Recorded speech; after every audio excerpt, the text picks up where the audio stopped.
Money trial చాలా important.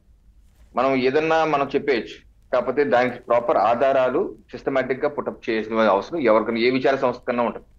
అది CID కన్నా, ఎస్ఐటి కన్నా, ఈడీ కన్నా, సిబిఐ కన్నా, ఏదైనా ఆర్థిక నేరాల విషయం, మర్డర్ విషయంలో వేరే విషయాలు, కానీ ఆర్థిక నేరాల విషయంలో మనీ ట్రైల్ చాలా ఇంపార్టెంట్.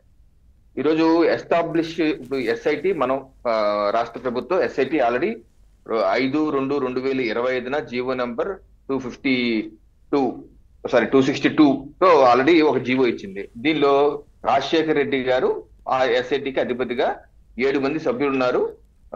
సుబ్బారాయుడు గారు ఐపీఎస్ గా, అది కూడా ఆయన కూడా చాలా మంచి ఆఫీసర్. అందుకని వీరి యొక్క ఎస్ఐటి నేతృత్వంలో బృందం ఏర్పడిన తర్వాత, 7 సభ్యుల బృందం ఏర్పడిన తర్వాత మనం చకచక డెవలప్మెంట్ చూస్తున్నాం. అంతకుముందు సిఐడి ఏదో విచారణ చేసింది, మన మీనా గారు ఎఫ్ఐఆర్ ఇచ్చినా పెద్దగా చేసిందే లేదు. సో ఈ సమర్థ ఇప్పుడు ఫేజ్ ఏ ఫేజ్ లోకి వచ్చిందంటే రాజ్ వర్సెస్ రాజ్, రాజశేఖర్ బాబు వర్సెస్ రాజశేఖర్ రెడ్డి. ఈ రాజశేఖర్ రెడ్డి, కసిరెడ్డి రాజశేఖర్ రెడ్డి ఇప్పుడు చాలా కీలకంగా ఉన్న వ్యక్తి. ఇప్పుడు ఇతని వ్యవహారం ఏంటి, అసలు ఇతను ఏంటి అని నాకు తెలియదు అంటాడు జగన్మోహన్ రెడ్డి. విచిత్రం ఏంటంటే అతను ఎవరో నాకు తెలియదు అంటాడు. ఎందుకని అన్నాడు అంటే నమ్ముకున్న వాళ్ళు వదిలేసే రకం కాబట్టి.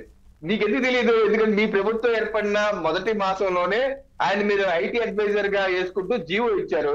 మరి 2/7/2019 జీవో నెంబర్ 65 రాజకేశ్ రెడ్డిని మీ ఐటీ అడ్వైజర్ గా వేసుకున్నారు.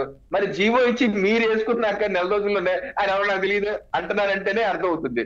ఇప్పుడు ఇతని వ్యవహారం చాలా నిర్గాంతపోయే విధంగా ఉంది.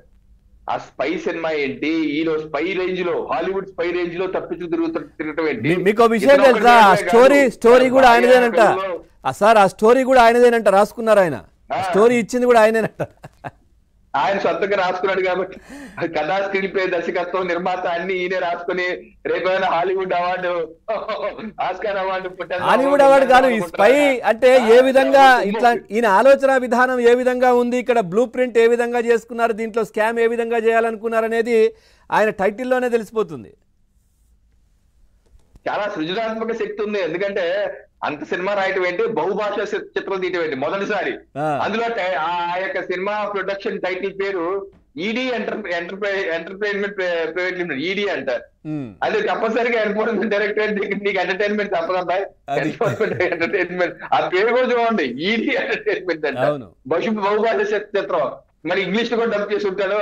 ఆస్కార్ అవార్డు రేంజ్ లో అతను ఈ రోజు కుటుంబ సభ్యులు, తన తమ్ముడితో అందరితో తప్పించుతున్నాడు. ఆ సినిమాలో అందరికీ కూడా సార్, ఆ సినిమాలో అందరికీ కూడా నగదు రూపంలోనే ఇచ్చారంట, డబ్బే ఇచ్చారంట. మరి వాళ్ళని కూడా పిలిచి మాట్లాడాలి, ఎవరిచ్చారు, ఎంత ఇచ్చారు, ఏంటిదంతా.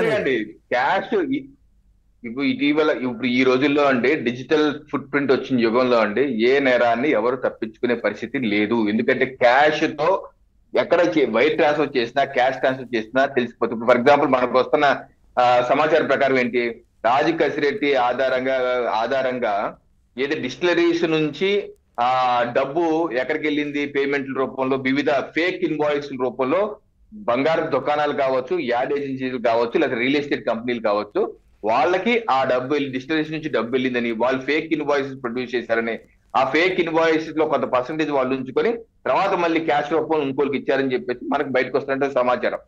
ఎప్పుడైతే ఈ వచ్చినాయి అనుకోండి, ఆ ఇన్వాయిస్లు తీస్తే జిఎస్టీ తెలిసిపోతుంది.